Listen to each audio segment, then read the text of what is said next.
Hey there. It's another beautiful day. Let's watch some stuff. Some people do stupid things. Don't do stupid things. You are about to hear my opinion. Do your own research. Probably heard that pole shifts happen, Mhm. that the North Pole isn't always where the North Pole currently is, and that sometimes these things flip.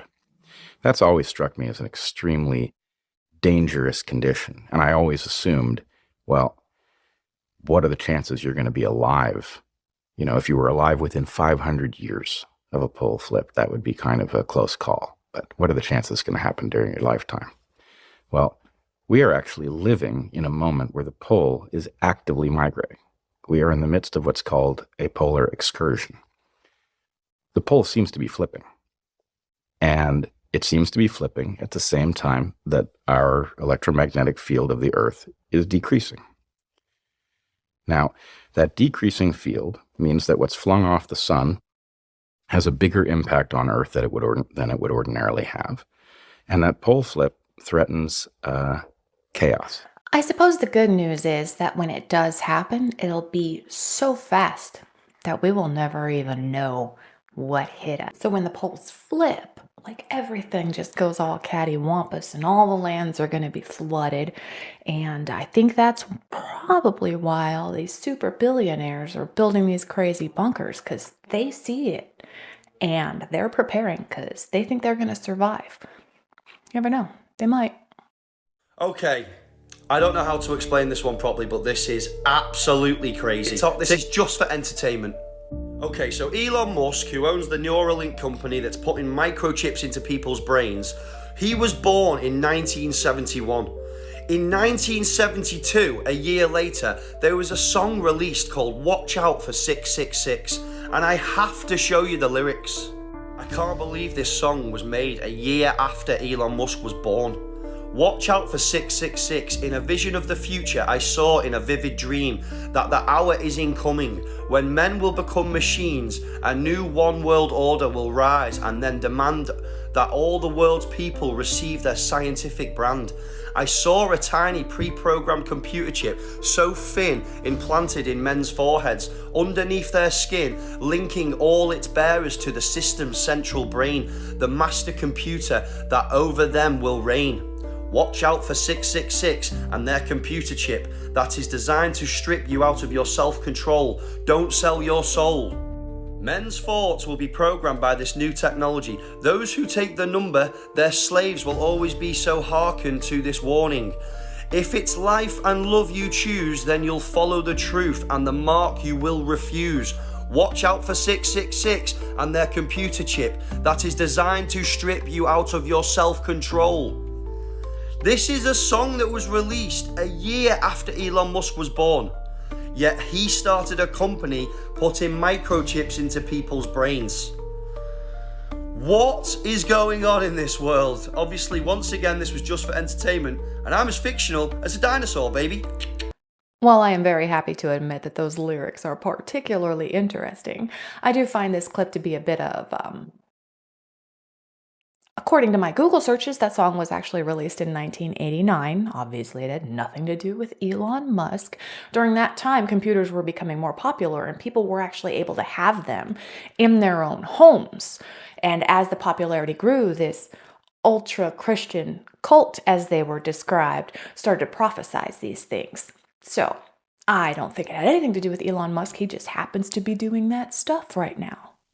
These world fairs were cover-ups. They were more than just exhibitions of innovation and culture. These grand events served a hidden purpose that few are aware of today. From the late 1800s to the early 1900s, these fairs showcased stunning architectural wonders, vast palaces, intricate pavilions, and towering monuments, one of these being the Eiffel Tower. But here is where it gets strange. Many of these structures were not temporary as they were made out to be. They were remnants of an advanced civilization that predated the fairs. The fairs acted as cover-ups, a means to present these ancient wonders as creations of the modern world. But after the fairs ended, they were demolished, their true origins buried under the rubble. Why destroy such incredible feats of architecture? Because they did not fit in the narrative of our history. The Chicago World's Fair of 1893, officially known as the World's Columbian Exposition, it was said to have been constructed in just 2 years. But eyewitness accounts and historical documents suggest that many of the buildings were already there, built by a civilization with technology and knowledge far beyond what was acknowledged at the time. These fairs were carefully curated to present a vision of progress and modernity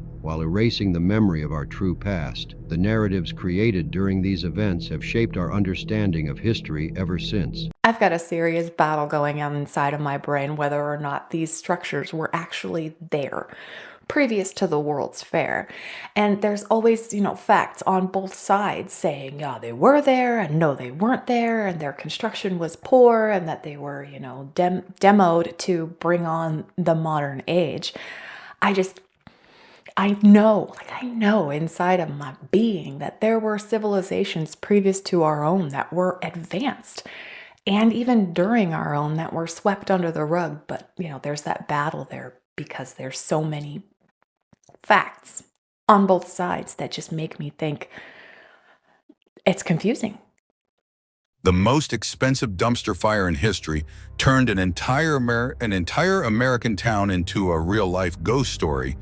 The inspiration for Silent Hill, Centralia, Pennsylvania, literally burned itself off the map in 1962 when officials decided to clean their trash dump by setting it on fire. Nobody realized there was an exposed coal seam underneath. That mistake ignited an inferno that's still burning today. The ground started cracking open, spewing toxic gas. 12-year-old Todd Domboski almost when a 150-foot sinkhole opened under his feet. His cousin pulled him out seconds before he would have hit the 1,000-degree flames below. Government spent $500 million trying to fix it, failed completely.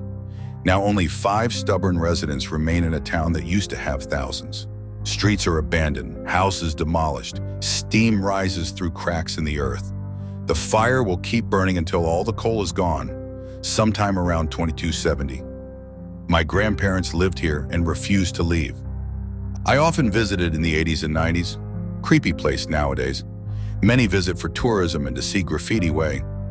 That's something that my husband has said to me quite regularly, that if the landfill were to catch on fire for whatever reason, it would burn for over 100 years. And I didn't know that there was actually a landfill in the United States that has been burning for, what is it, like 60 years now?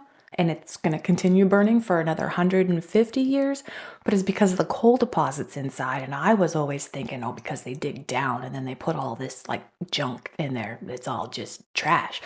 And I thought it was going to burn down and then burn through, because have you ever seen a landfill? They like dig over here and then build it to a mountain and then dig over here and build it to a mountain. It's absolutely crazy. And I'm thinking, okay, yeah, if all of that stuff were to catch on fire, it would burn for a very long time, but it's because of the coal vein, which is still pretty crazy that happened and is still happening and will continue to happen for another 150 years.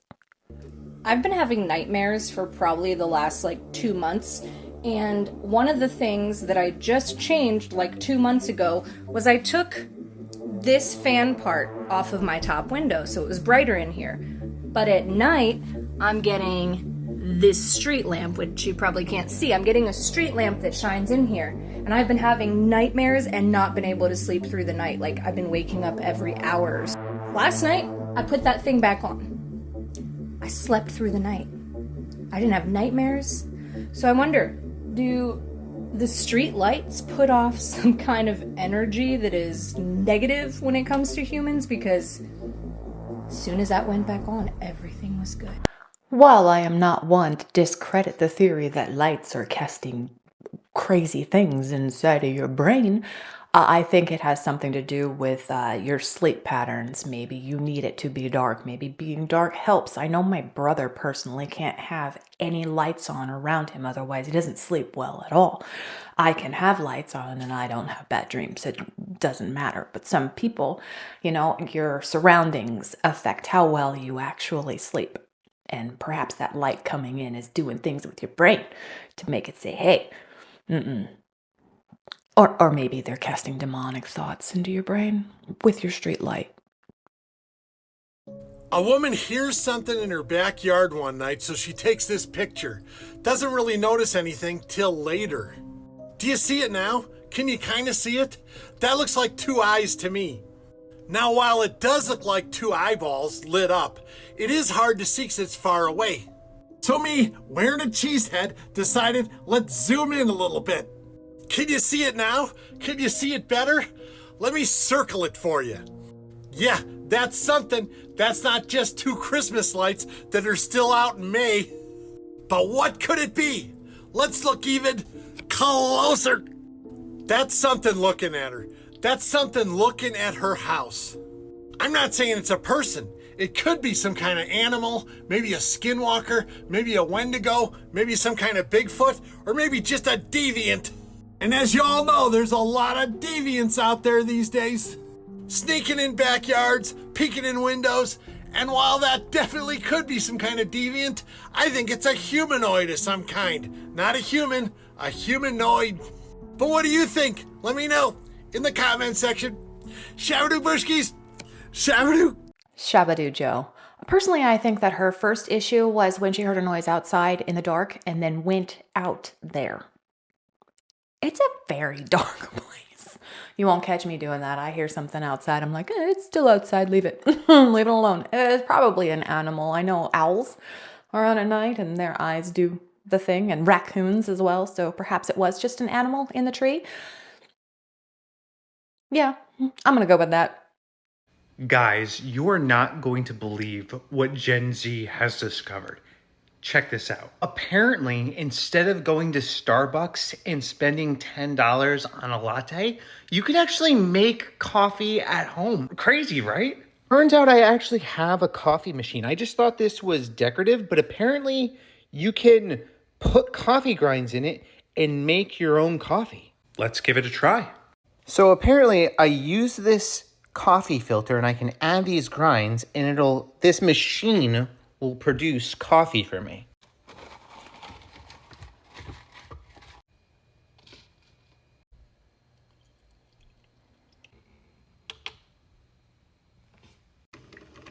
It's working! It's working! Oh my god, it works! I made my own coffee at home!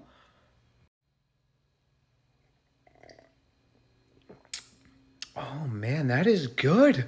I didn't know you could do this, that you could drink coffee in the comfort of your own home.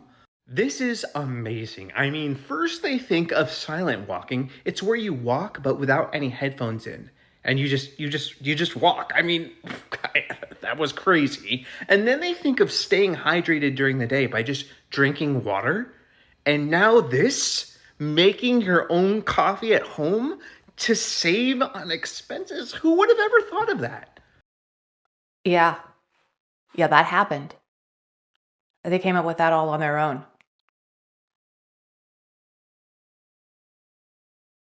Good for them.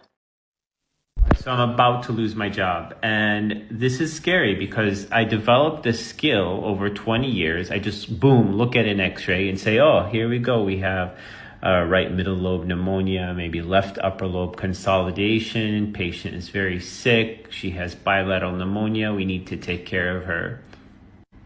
But here comes AI, and of course, they pick it up in a second. So now you don't need professional eyes to look at these x-rays.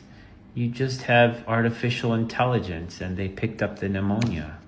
So I'm going to be applying to McDonald's soon. I hope they have some openings. It totally makes me think of the movie Idiocracy, which is where we are absolutely heading. If you haven't seen Idiocracy, please see it. There's a part where dude's at the doctor's office and he's saying what's going on, and the nurse is all, and then pushes some buttons, and then it tells him what the problem is, even though it's not.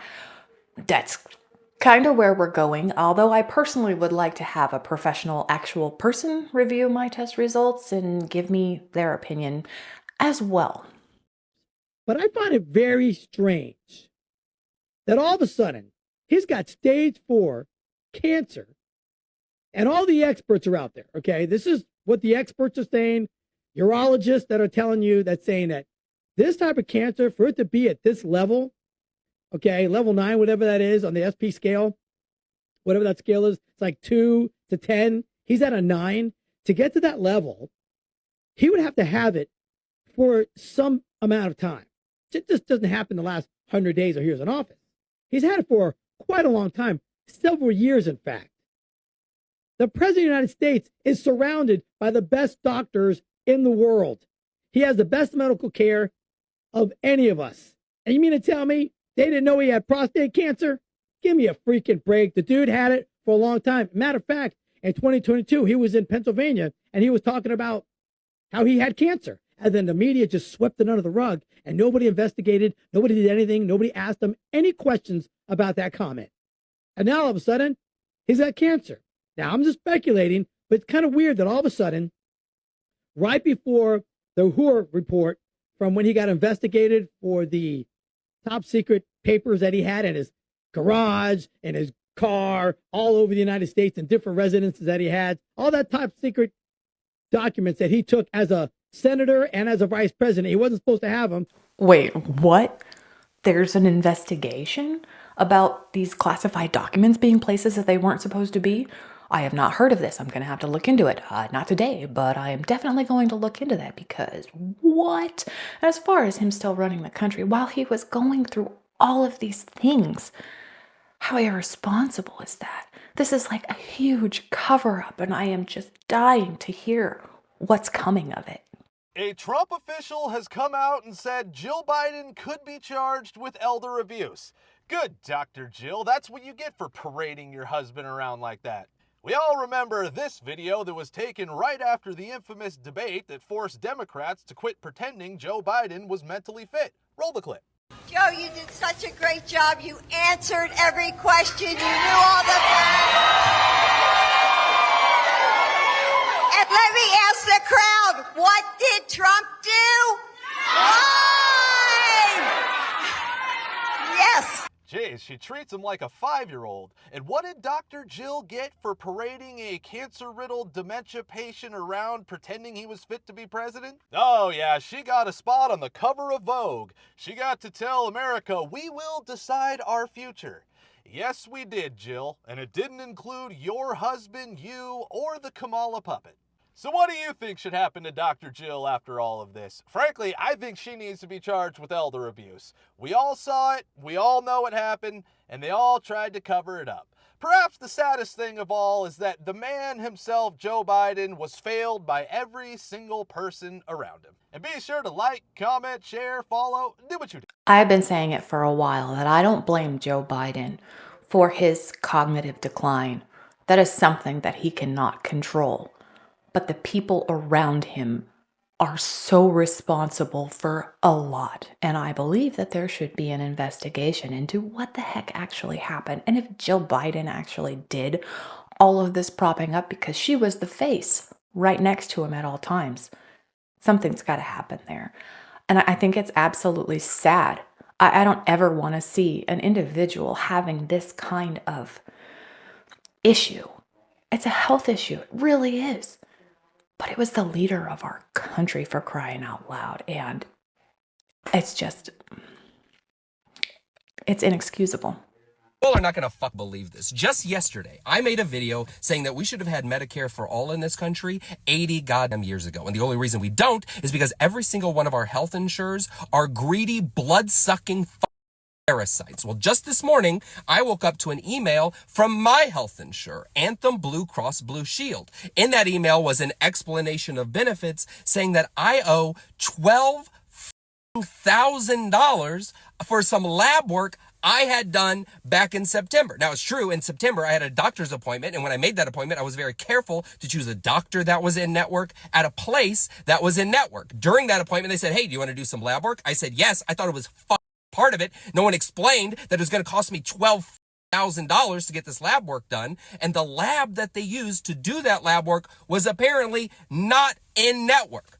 And now I owe $12,000 $12,000. All right, for 12 grand, I could fly to Paris, get the lab work done, spend 3 months in Paris doing whatever it is Parisians do, eating baguettes and sighing non-committally, I guess, and then come back to the United States. The thing about it is a goddamn con designed to take money out of your wallet and put it into the wallets of people who are vastly more wealthy than you could ever imagine.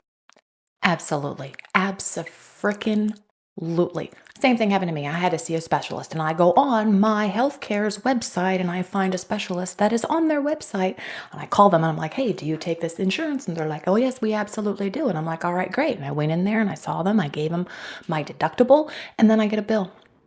I get a bill because I don't know why. I still got to call them and find out what the heck is going on. Why am I getting a bill? This doctor was on your damn website.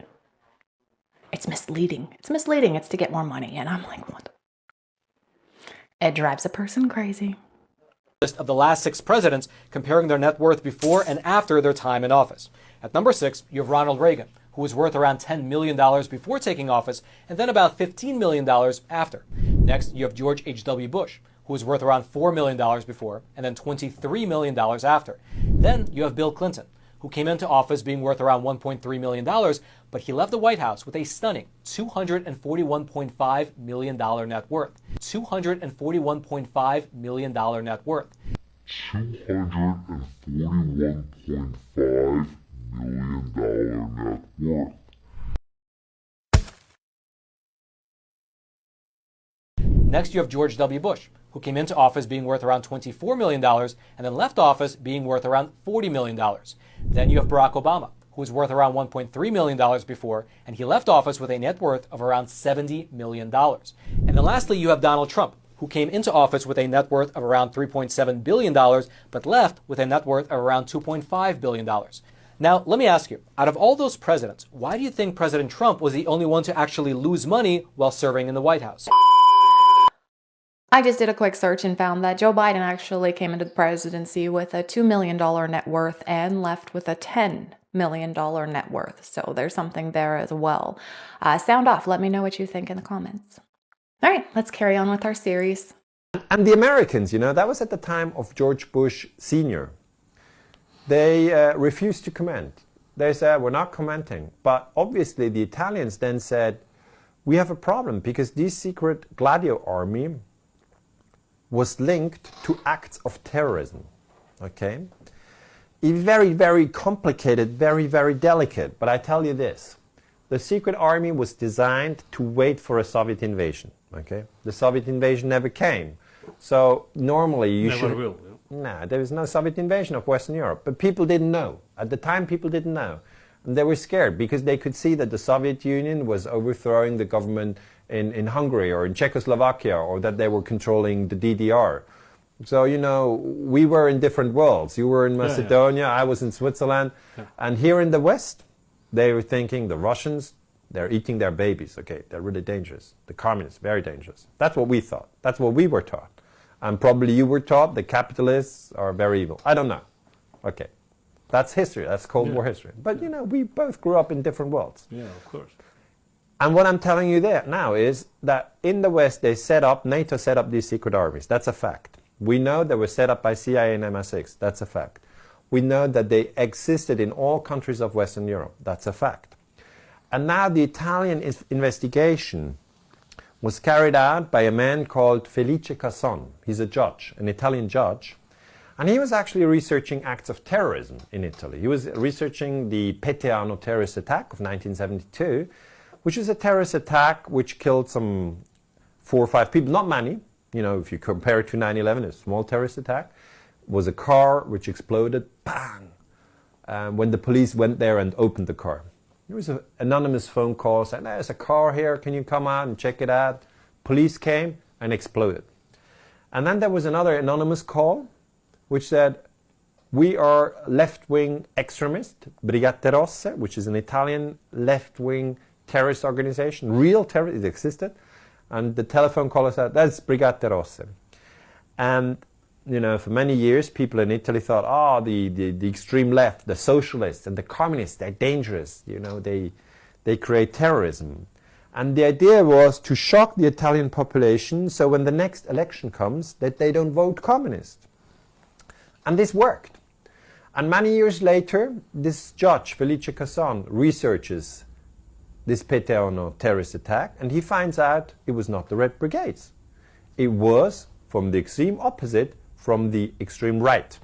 This clearly isn't a new tactic. It's what happens to this day. We got ultra super right wingers and these ultra left that are creating these situations and blaming it on the other side to keep themselves in power or to get themselves into power. And it's wagging the dog at its finest. And we'll finish up this series in the next episode. Thank you so much for sharing your time with me. If you haven't already, please hit the like button and consider subscribing. Then come on back because we're going to watch some new stuff.